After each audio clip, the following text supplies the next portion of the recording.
In the beginning, there was nothing, or almost nothing. Nothing other than Thoth. Now, Thoth was a god who was terrified of loneliness and the dark. So he decided to create light.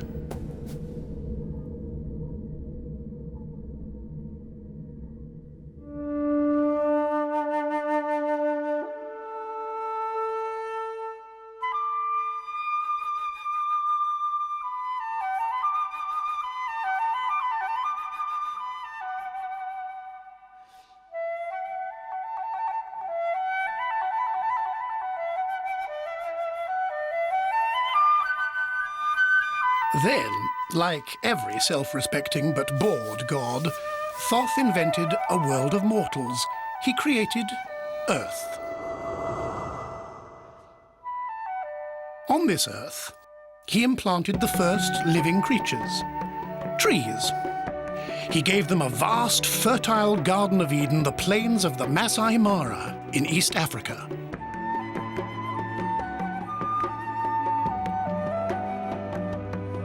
Here, on this earthly paradise, the trees multiplied.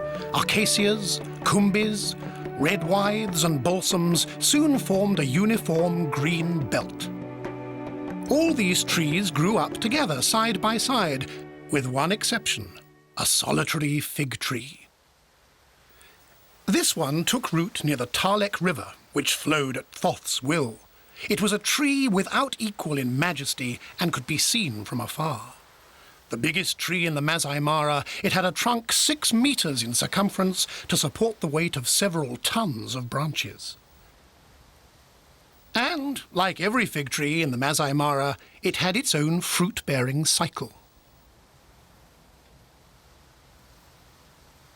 But very quickly, Thoth grew tired of admiring his plantations. Their stillness bored him, so he created animals.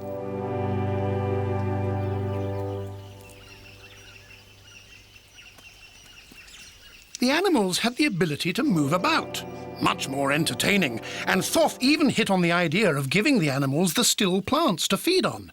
That way, everything was taken care of. Or so Thoth thought. But he'd forgotten about a certain animal, covered in hair from head to toe, except for its hands and muzzle. There's no doubt about it. It was an animal Thoth had created in his own image.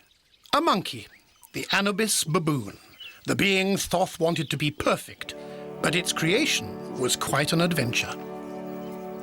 Thoth's first baboon creation was a 20-year-old male. Let's call him Alpha. Convinced that, like himself, his creation was terrified of being alone, Thoth immediately provided him with not one, but several females. 70 centimeters tall and weighing 30 kilograms, Alpha is twice as imposing as his companions. However, his physique doesn't mean that he's the patriarch. In fact, it's the females and their offspring who form the tribe's nucleus. The males protect and fertilize the females at the females' disposition. And so it was, as Thoth willed. But the females aren't exclusively for Alpha. He has to share them. And these two, 6-year-old Homos and 8-year-old Molos, want a piece of the action. They're already looking for a place in the adult male hierarchy, which spells trouble for baboon politics. But we'll come to that later.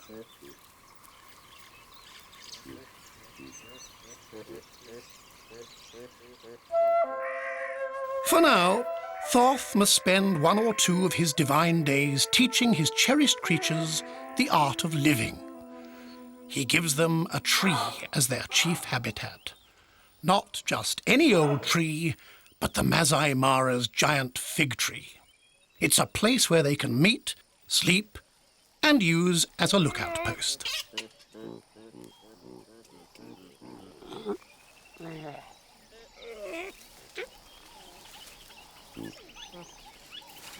The baboons like their tree so much that they're only driven from it by hunger. In the morning, the first to start feeling peckish gives the signal, and the others follow.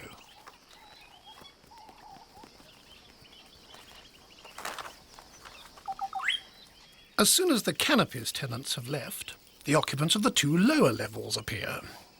First are the ants. They feed on the dead bark.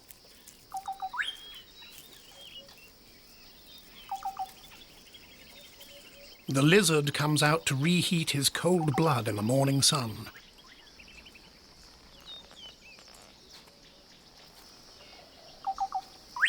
Further down, a rat lives in the fig tree's root labyrinth.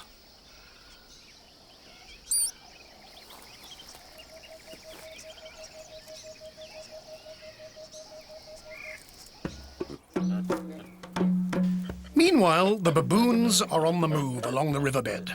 It has almost dried up, but its banks are a precious store, providing bulbs, roots and tubers, the baboon's main food source.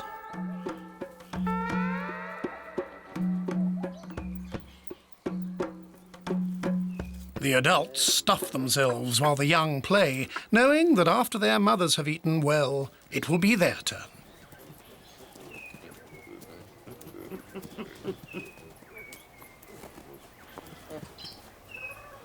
Reedbuck have impressive antlers which are particularly effective for chasing unwelcome visitors, but there's no danger for the baboons. Thoth wanted the Masai Mara to be a permanent oasis, and so it was. The still plants are in sufficient number and variety for the region's inhabitants to have their fill almost all the year round. There's no feeding competition either between the monkeys and this bird, the saddlebill stork or jabiru. In fact, the baboons live in harmony with all the vegetarians of the Masai Mara, even the elephants.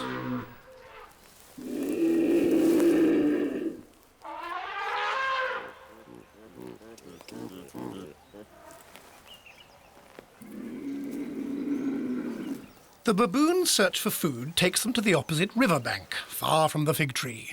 They wander about the vast marshy plains, the feeding place of all sorts of other herbivores.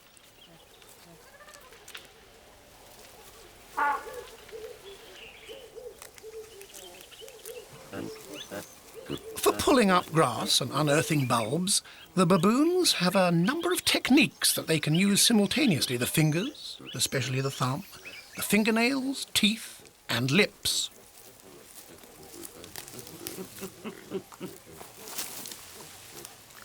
The young acquire this know-how by mimicking the adults. The baboons take their time eating, so much so that they've spent 6 hours of their first day of existence feeding, and it will always be so. At the end of the afternoon, Alpha gives the signal to leave, the feast is over, and it's back to the fig tree for the troop. Thoth doesn't lose any time himself in falling into a blissful sleep, safe in the knowledge that he has created the perfect world. On Earth, too, it's time for bed. Darkness falls and all the members of Alpha's troop are settled in for the night. Each one chooses a branch and a comfortable spot.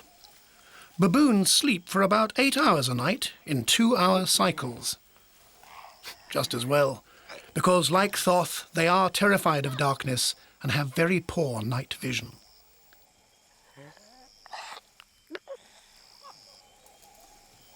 While most of the troop sleep, a few females who are suckling stay on guard.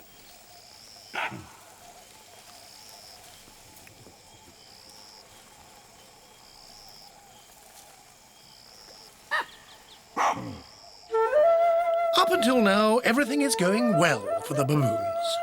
But one fine morning, Thoth woke up with a furious craving for figs. Bursting with goodness, the fruit of the most beautiful tree in the Masai Mara is at last ripe. Thoth has been jealously guarding these figs for a long time, and they are forbidden to all mortals. To ensure his wishes are respected, Thoth has dispatched an emissary to Earth. The divine guardian is the same colour as the forbidden fruits. His name is Green Mamba. A camouflage ace with mortal venom. In some, he's a dissuasive character. Thoth knows Green Mamba's operating instructions. Leave to heat for several minutes in the morning sun. When its cold blood has attained ambient temperature, it's capable of detecting any suspect movements. And just a few minutes later, its forked tongue can capture odours floating in the air. This is how you obtain a green mamba fit to kill outright any fig-loving baboons. The baboons are not aware of Thoth's plans, but they're instinctively mistrustful of all animals who don't enter the category eater of still plants. Still, they just can't resist the temptation of the ripe figs, so they try to distance themselves from this strange animal who tries to pass himself off as a vegetable.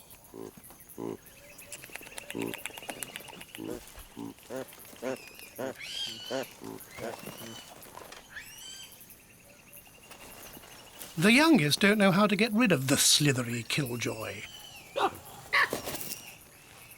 But Alpha has developed a safe and efficient method.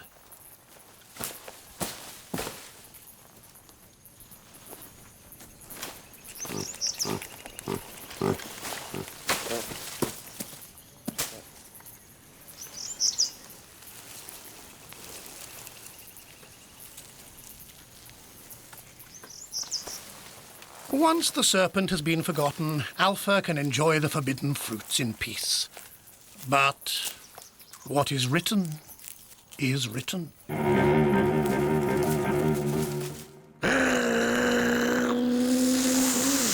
Alpha should have known not to mess with divine injunctions, but the temptation was too much. All those juicy figs.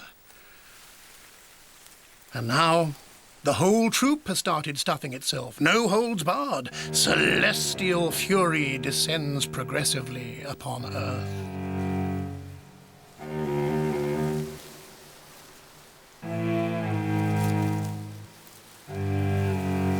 For each fig plucked, eaten, or spoilt, the anger of Thoth gathers force over the savannah.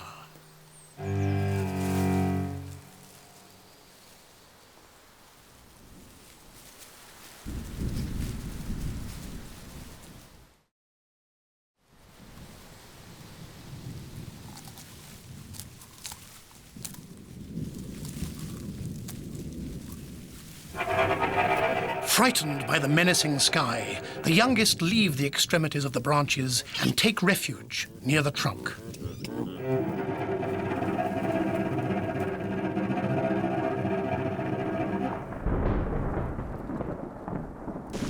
But Alpha isn't intimidated, and he carries on eating regardless, provoking Thoth to open the gates of the heavens. Torrential rain begins to pour on the Masai Mara.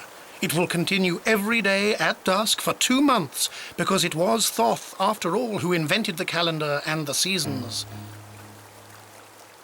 The first season is the short, rainy season.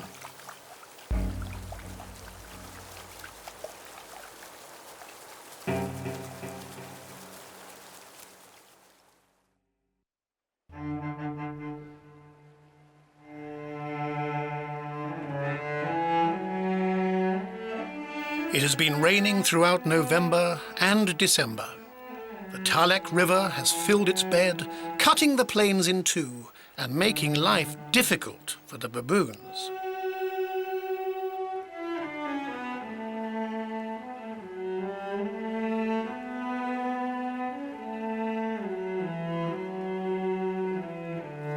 The baboons were accustomed to crossing the river on foot in search of food, and now they'll have to find another way across.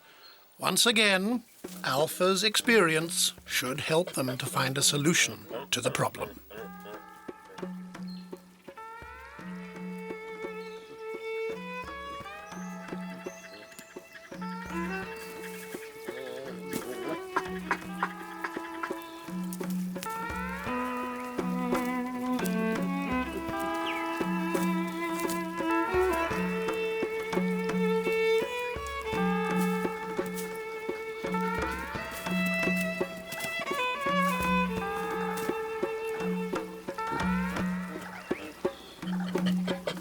In fact, the clouds of Thoth's anger had a silver lining, as the rains have brought tender shoots up from the fertile soil.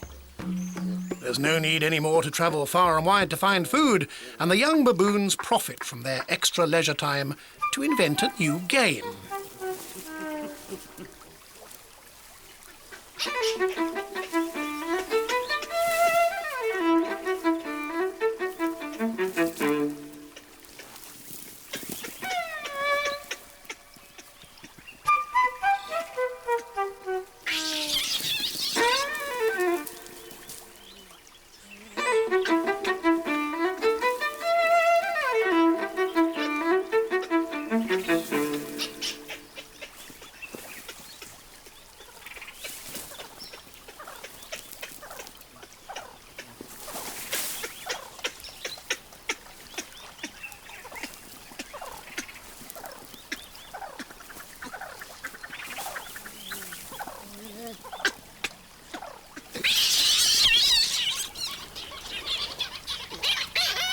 The whole savannah enjoys the results of Thoth's outburst.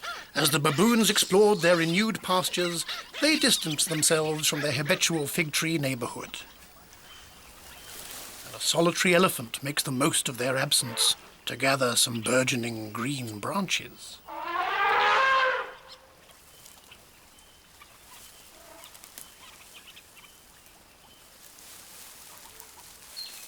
Nearby, all sorts of herbivores savour the tender new grass. And not far away, some termites are also making the most of the changes to their environment. The rain showers have broken up the soil, enabling them to build their earthen cathedrals. The savannah's profile will soon take on a new form when the work of these labourers is completed in a few days' time. The rains have stopped, and the humid heat begins to reduce the river flow. It becomes almost stagnant.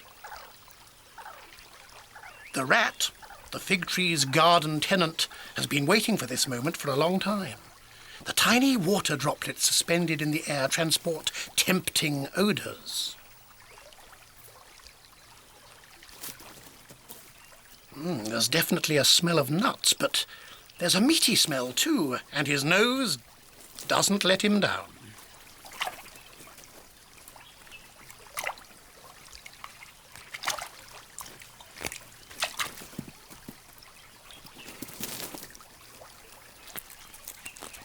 It was exactly what he was hoping for, a xylophage beetle larva. The dead wood that these larvae have been consuming gives off the nutty odour.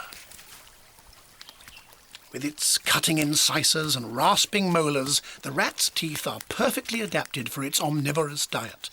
Once it's been crushed, the larva will be gulped down in a few minutes. The rat appears to be very hygienic, but there's more to it than that. It has to get rid of the nut smell trapped in its fur before it can sniff out more prey.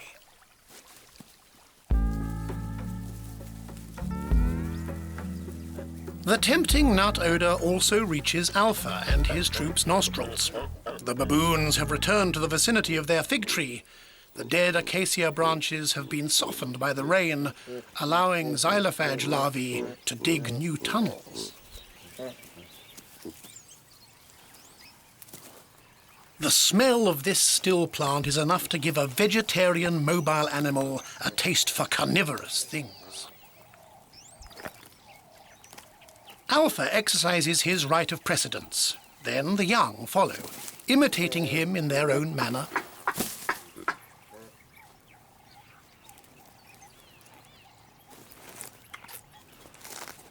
But hierarchy obliges them to give up their place when another adult comes along.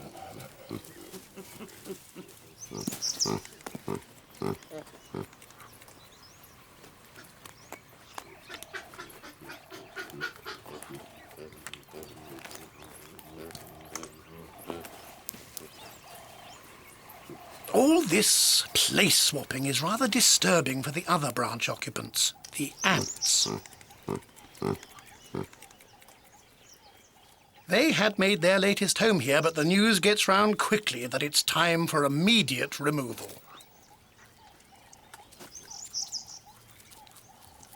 The scouts get their information from their antennae, and they're insistent. There are no other emergency exit tunnels within the branch, so the move has to be made by the exterior, under guard of the soldiers. Oh, and bypassing, if possible, the hairy, non-identified objects.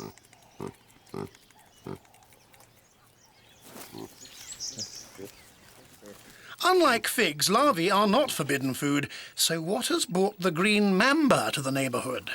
Well, it's not the baboons, but a potential prey, a lizard. Faced with this elite killing machine, the only chance the lizard has of escaping is to camouflage himself in the grass. The trick has smothered his tracks. Confused, the serpent doesn't know which way to look. And watch carefully, because there's about to be an incredible reversal in this situation.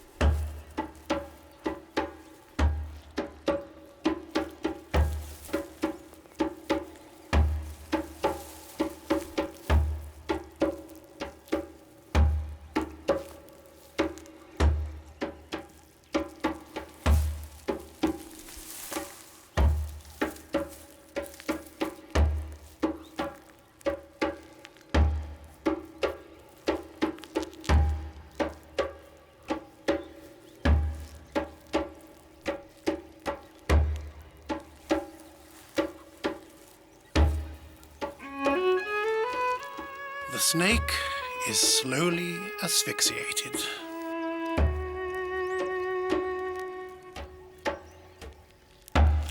Thoth is furious.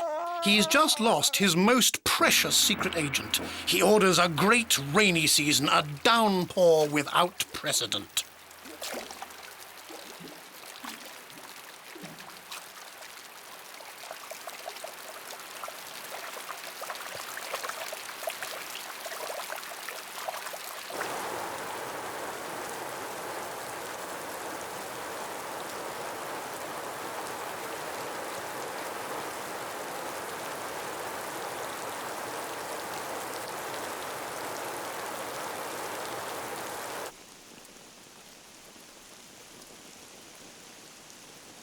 When the celestial gates close again, all the baboons can do is observe the extent of the damage. Water has invaded everything. The Talek River has spilt over its banks onto the neighbouring plains, and as the ground is already saturated, the overflowing water ends up back in the river. In these conditions, it's not even worth looking for a crossing. Some strange mobile creatures have appeared since the flood, and they don't seem at all vegetarian.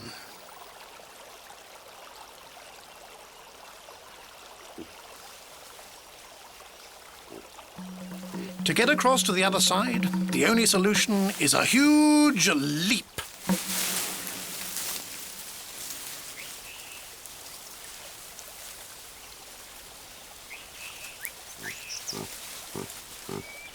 Following Alpha's lead, the whole troop makes the leap, while risking a fall which could end them up in the crocodile's jaws.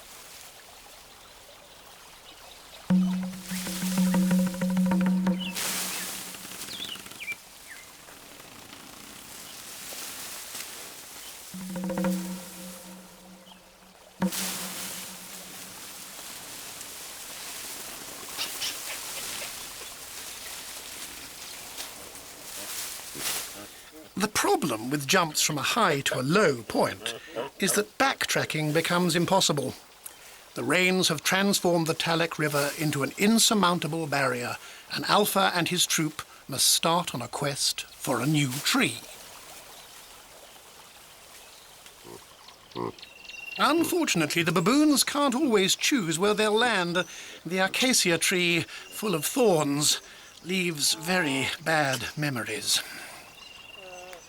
Some of the females must have been impressed by Alpha's acrobatics. Swollen pink hindquarters and languorous looks mean they're on heat, and they don't hide their interest in the adult males.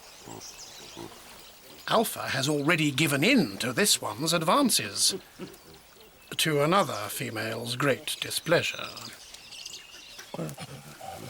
Coupling is brief but frequent in baboons. Did you say lust?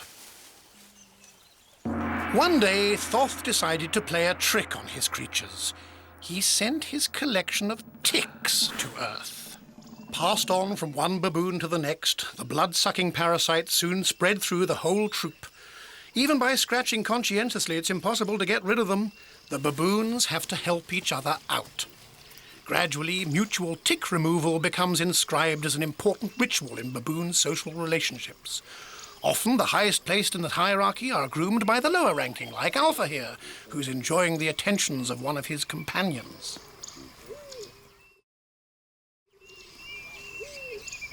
The females obviously take pleasure in grooming their young, and each other. It seems the troop knows how to turn all Thoth's tricks to their own advantage.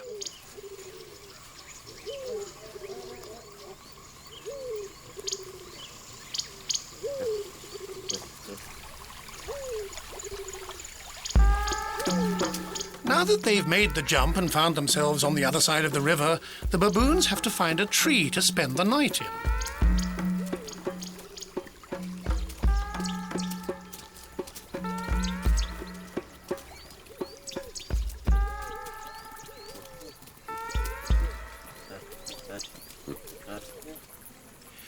Back at the fig tree, intense activity is going on in the troop's absence. A colony of safari ants has set up a bivouac in a waterlogged soil at the foot of the tree. The army is on campaign and preparing a ruthless raid.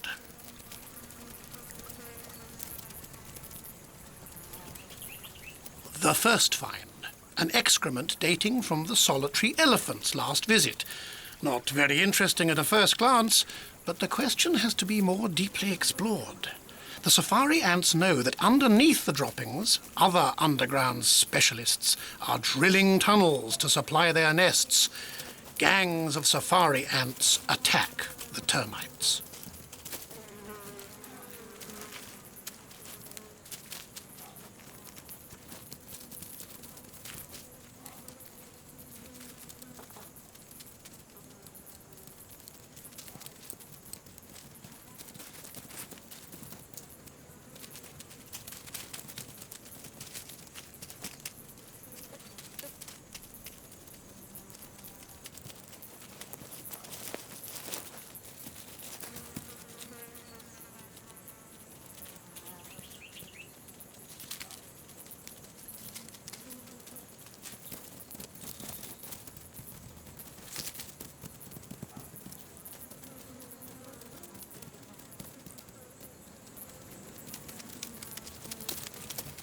The termite corpses are deposited in a designated place.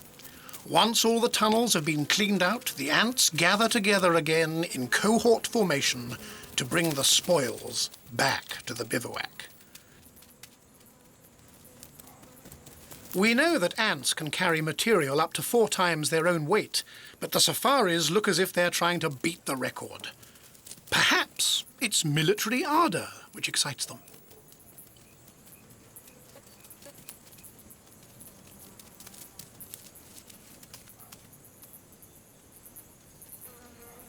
A few kilometres away, on the bank of the Tarlik, Alpha's troop is still looking for a new tree. In their search, they come across the creatures who invaded the river. From the looks of their teeth and their powerful bodies, they definitely aren't still plant eaters.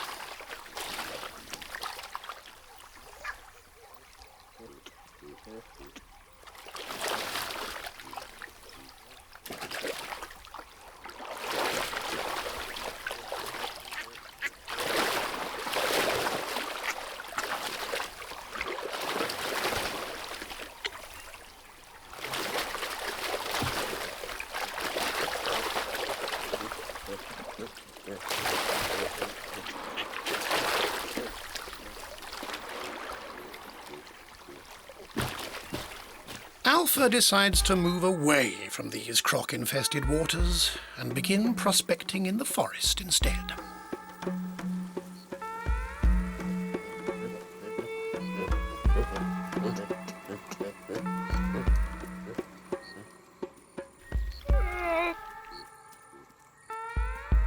In the underwood, the baboons meet a herd of impalas.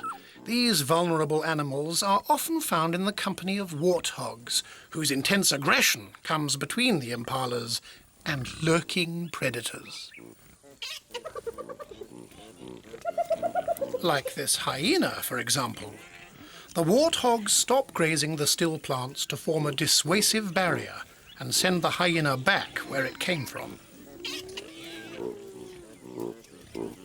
Simple and efficient.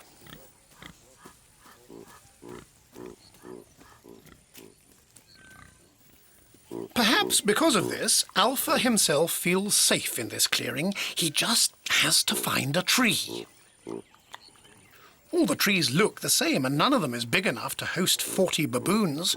For once, the troop won't be able to sleep together tonight. They'll have to split up.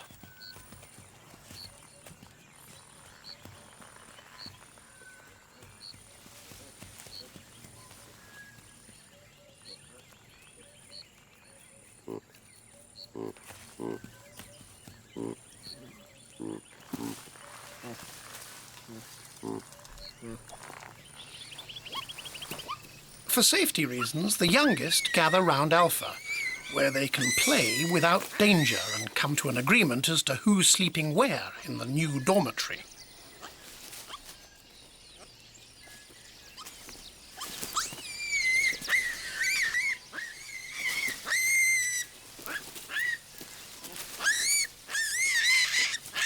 Each one eventually finds a place, but before falling asleep, Alpha and the other adult males locate each other's positions in the canopy. In the darkness of the night, they stay in vocal contact.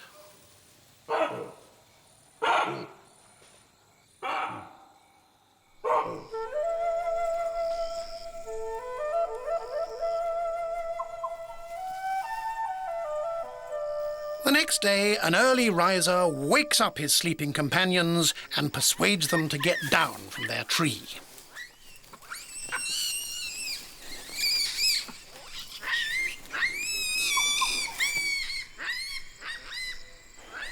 But what can they do in the early morning fog except wait for the others to wake up?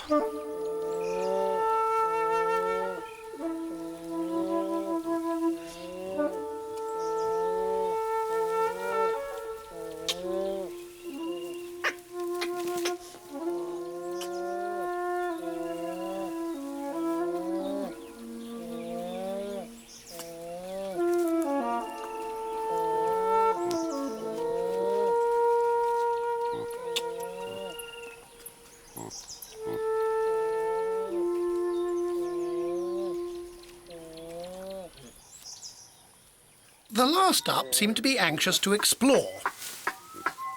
On the whole, Alpha's troop seems to be getting along well. Up until now, they've found a way of resolving their problems, got round difficulties, and bypassed risks. How about a peaceful life now? No such luck. Thoth is still sore and dissatisfied with the rains, floods, and ticks. He decides to sow discord in the savannah.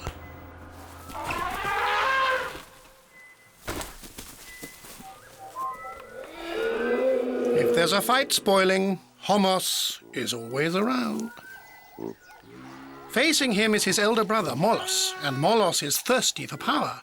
His intimidating behavior gives away his ambition to usurp Alpha.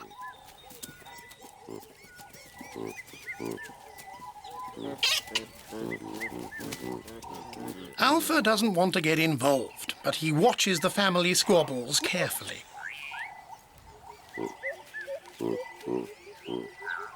To avoid fighting, Alpha craftily holds a youngster next to him, for the little one's protection, but also as a shield. Molos makes the first charge, but is not very insistent. Baboons prefer to use dissuasive force before coming to blows. Homos dodges the attack, and now it's his turn to provoke Alpha.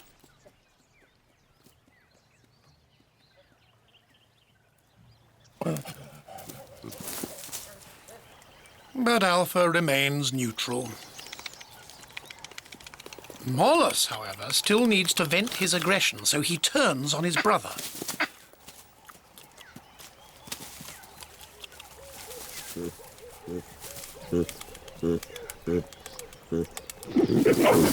Homos knows he's not going to win this battle against his older and heavier brother. Instead, he suggests forming an alliance with him against other members of the troop. It's agreed.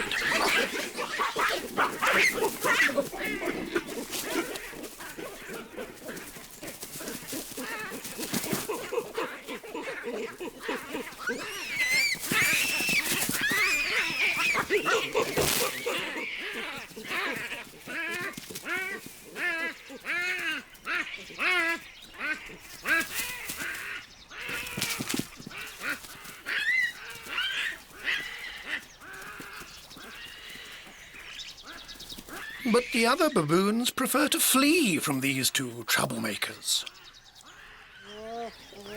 All that's left for them to do is to try to challenge Alpha again. He still hasn't moved.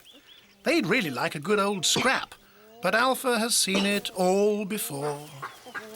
Molos can raise his eyebrows, Homos bare his teeth. Their provocations leave him cold. In frustration, Molos sets out again after Homos.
Mollos wins in a victory of strength over cunning.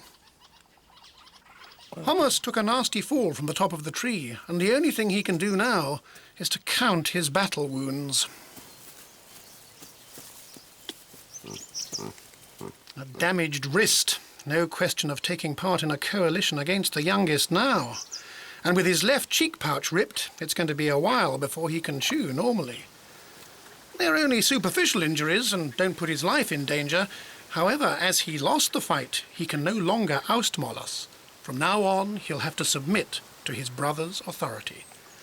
There's no doubt about it from the way Mollos is showing off. He's decided to make the most of his superiority. But there's a law in baboon society that will bring him down a peg or two. The lower members in the hierarchy must present their hindquarters to the highest place to be, shall we say, inspected. It's somewhat humiliating.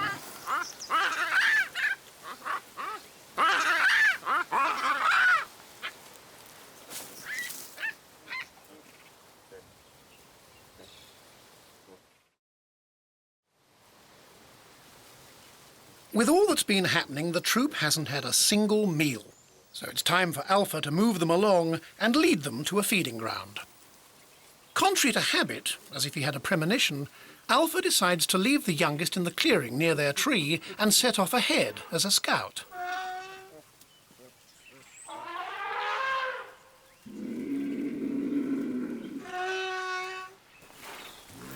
The troop of young mothers walk through the plains under the orders of their first lady. Alpha is reassured. He knows that these eaters of still plants mean no harm. The troop can come and feed here. But where are they? They ought to be at the edge of the wood, waiting for a signal from him.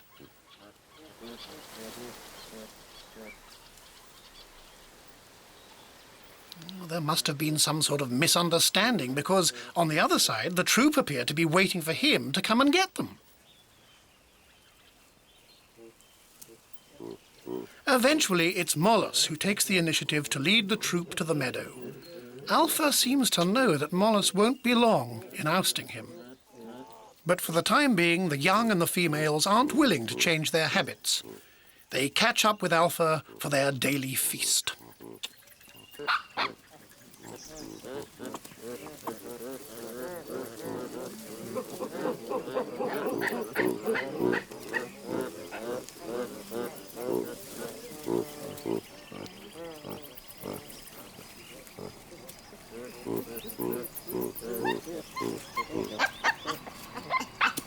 Even with his experience, there are some things which leave Alpha perplexed, such as Mollos's behaviour.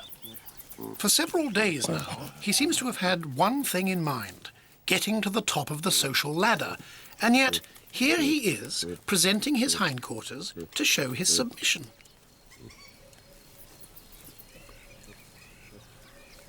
Suspicious, Alpha refuses to get involved in Mollos's tricks. And the message is clear. When a baboon turns his back on you, it's because he doesn't want anything to do with you. Politics is complicated among Thoth's creatures. The borders are often blurred between dominant and dominated. In young males, the desire to gain power is often stronger than anything.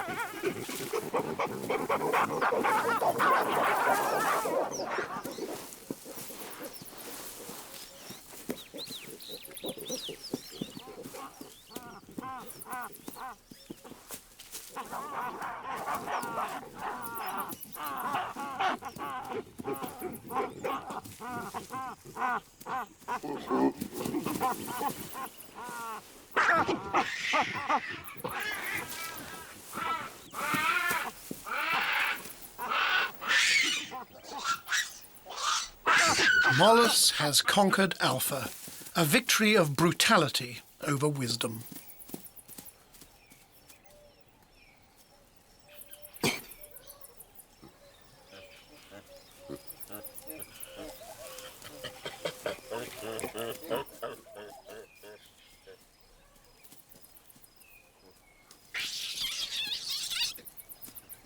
Molus is delighted to have finally achieved his goal, and to make sure everyone knows he's in charge now, he doesn't hesitate to terrorize the other members of the troop.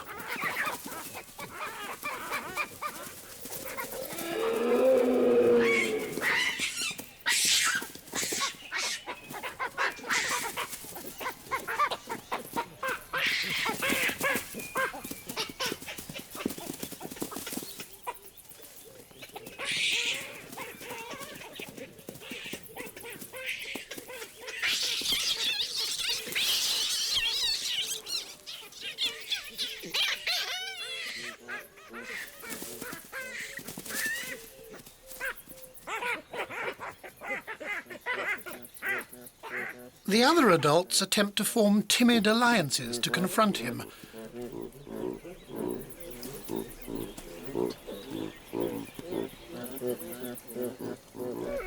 Only faced with such pointed arguments, it's difficult to remain resolved.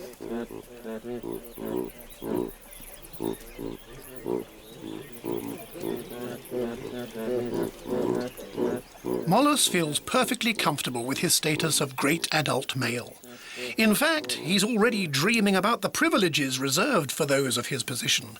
And he doesn't have anything to fear, as he appears to be about the only worthy candidate. The others are not a pretty sight. Homer still has a hole in his cheek. Alpha is rather the worst for wear. And even this complete nobody has been a victim of the despot.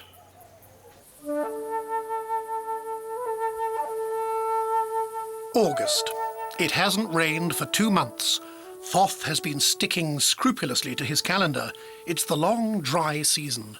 The herbivores have no other pastures than these yellow fields. In their outings on the plain, the baboons meet a proficient hunter, the cheetah. The cheetah rarely approaches zebras because they have an annoying habit of defending themselves with their hooves. This is perhaps why the baboons don't stray far from them.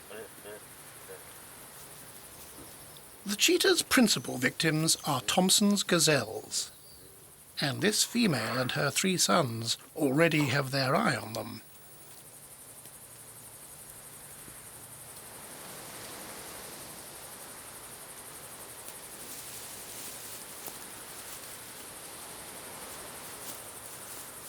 The mother hunts alone for her hungry youngsters.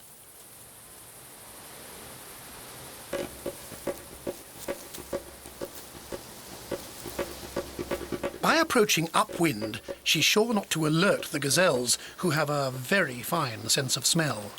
The rest is merely a question of speed, and we already know that the cheetah is a world champion in this discipline.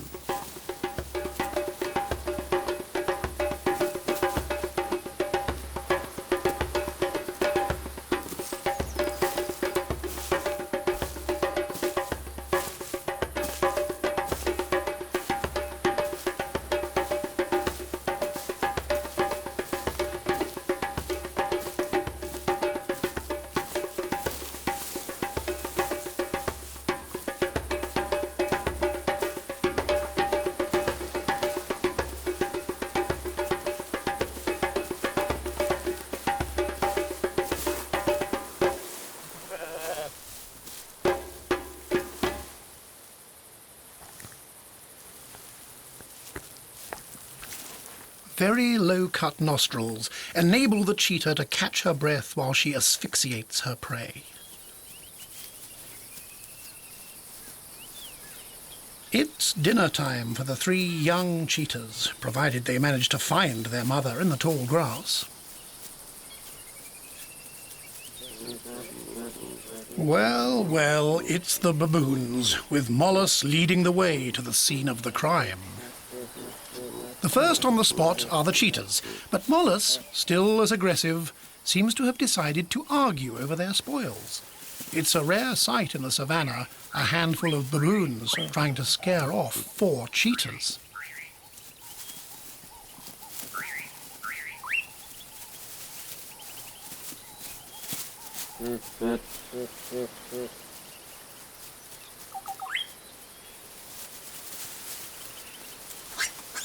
However, the cheetahs don't seem quite ready to give up their turf, and in spite of repeated baboon attacks, they resist. The fight equals out, but in bungling confusion.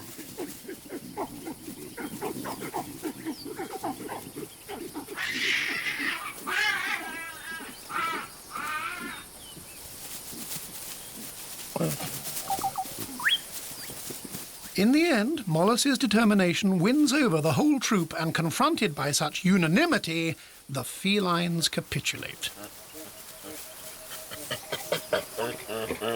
In the confusion, the gazelle has been dissected and dispersed all over the place. The baboons will have to glean the pieces of flesh from here and there. Mollis has awarded himself the lion's share, the gazelle's belly. The others will have to make do with the legs.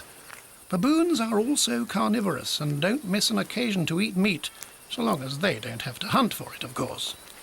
So much for the harmony that Thoth willed. Because, meanwhile, some animals have been left out. The young and the female baboons still haven't had their share, and neither have the cheetahs. They're going to try their luck a little further away.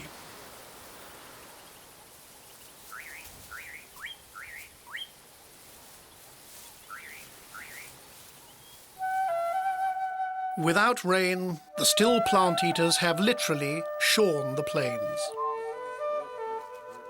Mollis and his group decide they've had enough of their exile.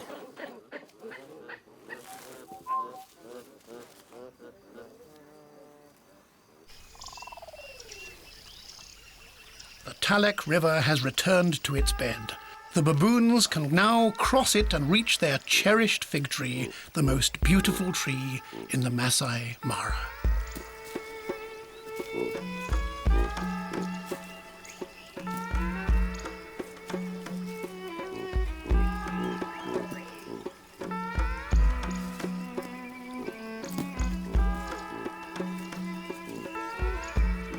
As they approach, enthusiasm overcomes discipline as everyone looks for a shortcut to cross the cliffs dug out by the last flood.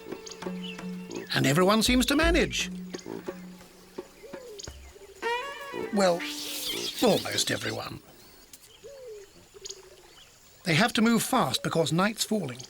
In a year, the fig tree has had time to produce more fruit, much to Mollis's delight. He's the first to arrive, but the others won't be long in turning up. And so, all is well, for the time being.